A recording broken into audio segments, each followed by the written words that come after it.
Iya, baik saudara, kita akan melanjutkan pembacaan firman Tuhan malam hari ini. Namun sebelumnya saya ingin bersaksi ya. Kali ini saya yang mau bersaksi saudara ya. Terima kasih buat dukungan doa saudara selama ini buat kami sekeluarga ya. Dan puji Tuhan hari ini kalau saya bisa sehat sebagaimana saya ada dan suami itu semua kan anugerah Tuhan.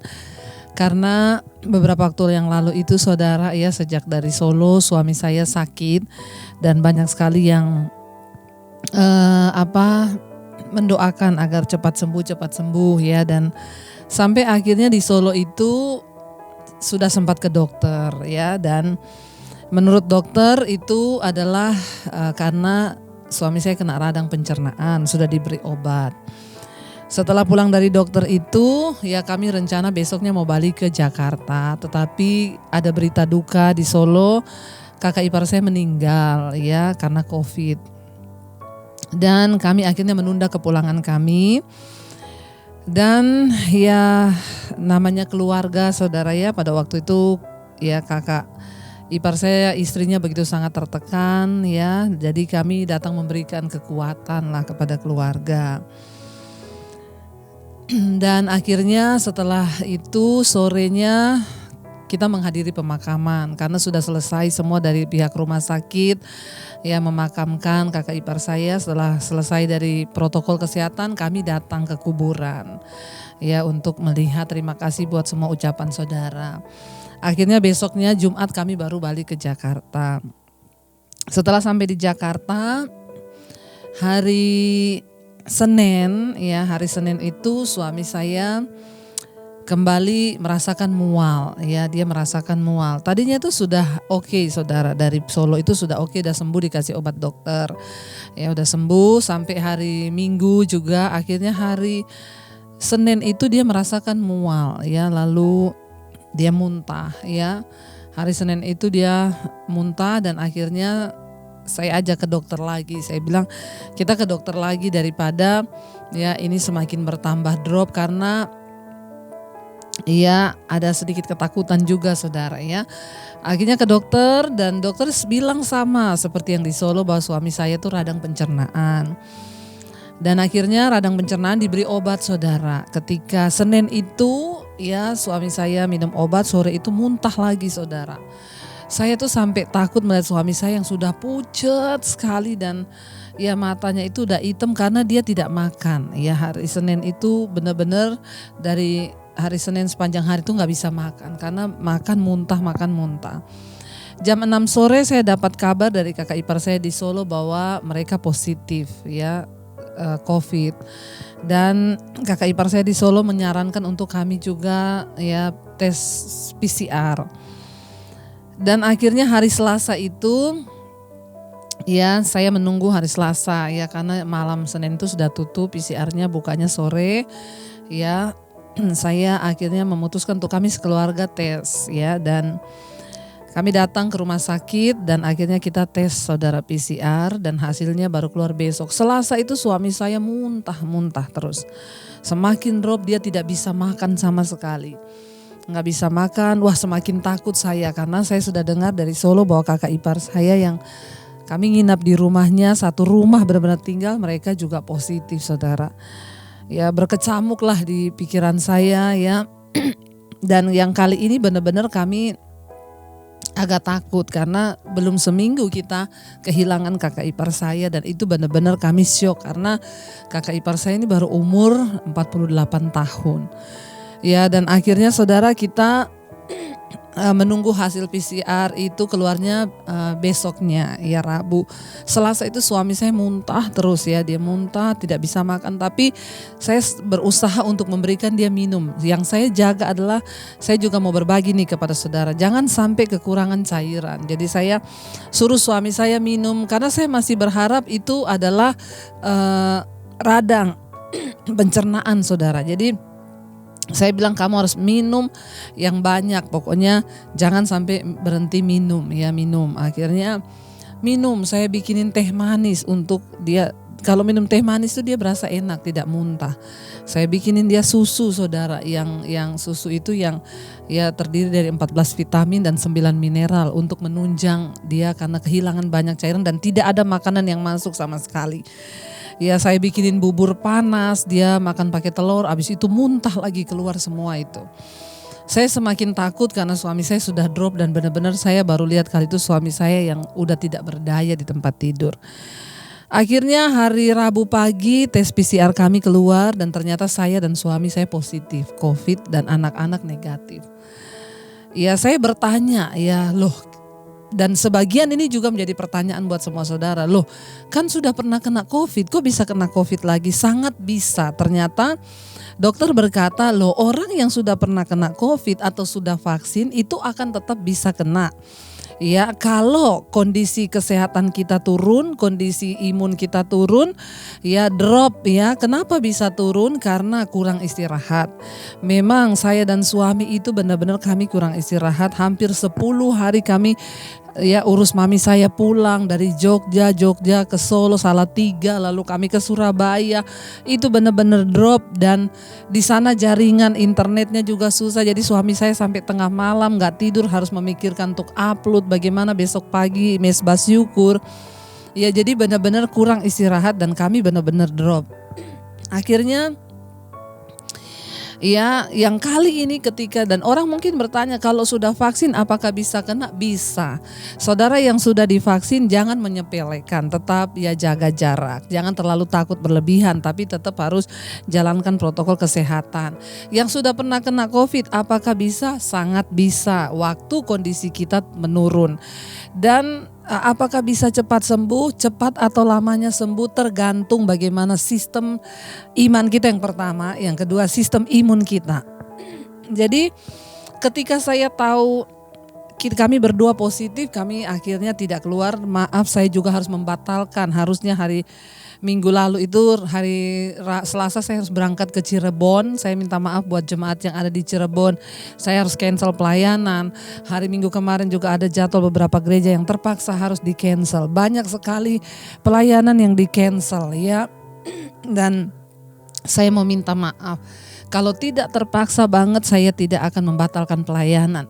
Tetapi memang saya harus menjaga suami yang sakit. Makanya saudara, ya ketika itu pernah beberapa orang protes, Bu ini mesbah doa kok terlambat. Saudara ya seringkali ya kami hanya bisa diam dan menerima semua yang protes itu. Suami saya dalam keadaan lemes, dia pusing, benar-benar saya bilang kita tidak usah tayang mesbah syukur. Karena suami saya benar-benar drop. Dia memberitahukan kepada saya selama Tuhan kasih kita nafas jangan pernah berhenti, kita harus tetap melayani Tuhan. Jadi saya begitu kasihan melihat suami saya yang sudah drop dan kami harus tetap tayang mesbah syukur, harus tetap upload ya, harus tetap syuting. Kadang-kadang ya benar-benar lemah. Beberapa kali saudara melihat mungkin dia minggu-minggu lalu itu saya benar-benar lemes waktu siaran itu. Memang kami lagi dalam keadaan isolasi di rumah ya, dan akhirnya hari Kamis itu, hari Rabu dapat keadaan keterangan kami positif. Saya dan suami benar-benar saling menguatkan karena yang kali ini kita yang dulu kena pertama kita santai karena kita merasa ya nggak apa-apa. Tapi yang kali ini mungkin karena kami baru kehilangan kakak ipar yang dalam waktu singkat saja kita dengar dia positif satu rumah, lalu akhirnya dia nggak mau makan, mual-mual.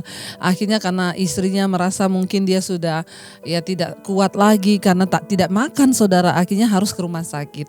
Waktu sudah sampai ke rumah sakit nggak ketemu lagi anak istri dan tidak bisa ditunggui, akhirnya sampai masuk ke ruang isolasi dan akhirnya ICU sampai pasang ventilator.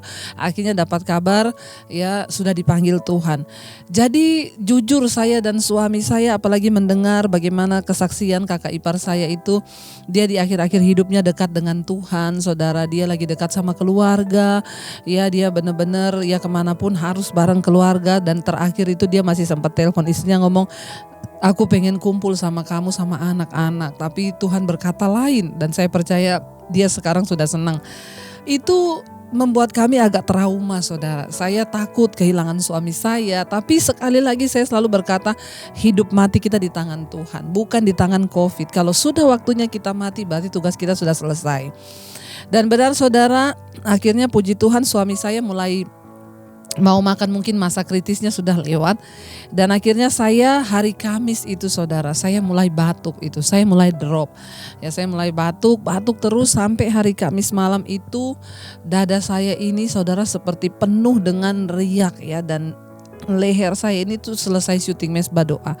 Ya, itu riak terasa dari dada sini sampai di kerongkongan saya itu, sampai saya itu napas susah berat, dan kalau napas tuh terdengar ngik, ngik, itu udah susah.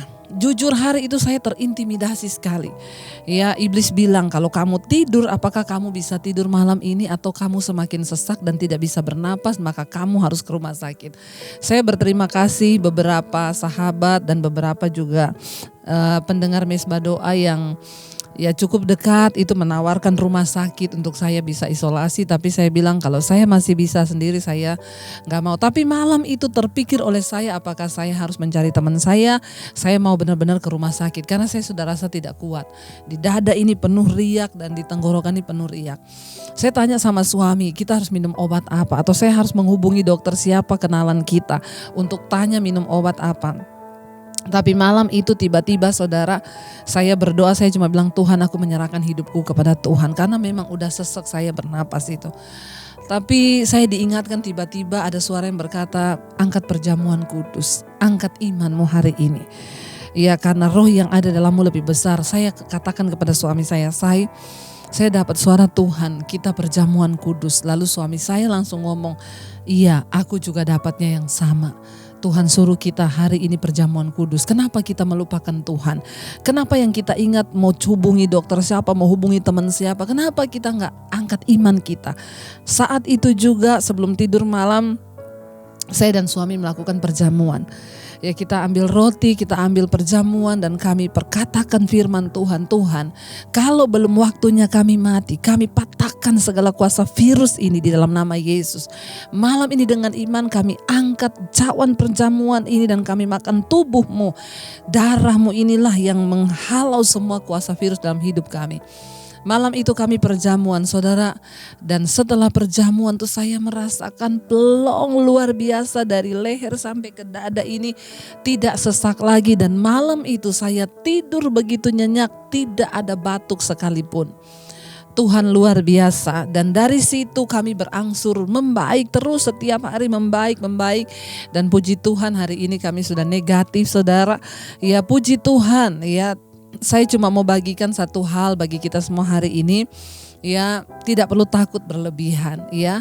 Sekarang ini kita sudah tidak bisa melakukan apa-apa lagi. Ya, dikatakan bahwa sekarang virus ini bervarian lebih tinggi, lebih ganas, lebih ini tanpa gejala bisa mematikan. Ingat, mati hidup kita di tangan Tuhan. Saya gak tahu apa maksud Tuhan mengizinkan kami sekeluarga mengalami ini 2 kali, saudara. Tapi yang kedua ini benar-benar kami hampir down, karena baru kira-kira hampir seminggu, 2 minggu ya, mau 3 minggu kita kehilangan kakak ipar.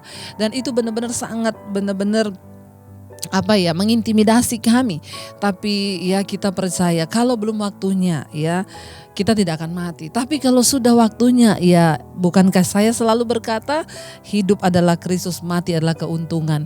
Bagi saudara yang hari ini sedang mungkin terinfeksi COVID, jangan takut. Saran saya, jangan sampai kekurangan cairan. Minum air hangat terus.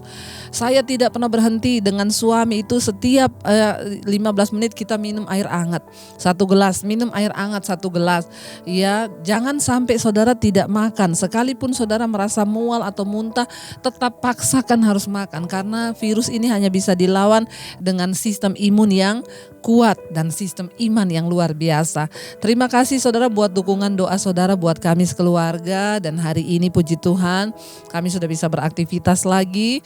Ya, ya, dan sudah dinyatakan CT kami sudah di atas 40 dan sudah tidak menularkan menurut dokter ya. Jadi saya sudah bisa beraktivitas seperti biasanya, semua karena kemurahan Tuhan ya. Hari ini saudara, biarlah kita tetap mau menyerahkan diri kita pada Tuhan, jangan terlalu takut berlebihan. Saya yakin ini adalah masa-masa pemurnian dan semua yang Tuhan izinkan terjadi itu pasti ada maksud Tuhan. Terima kasih sekali lagi buat dukungan dari teman, dari saudara semua yang sudah mendukung doa, dan sekarang juga keluarga di Solo sudah oke, semua sudah sehat, puji Tuhan. Saya tahu semua karena anugerah Tuhan.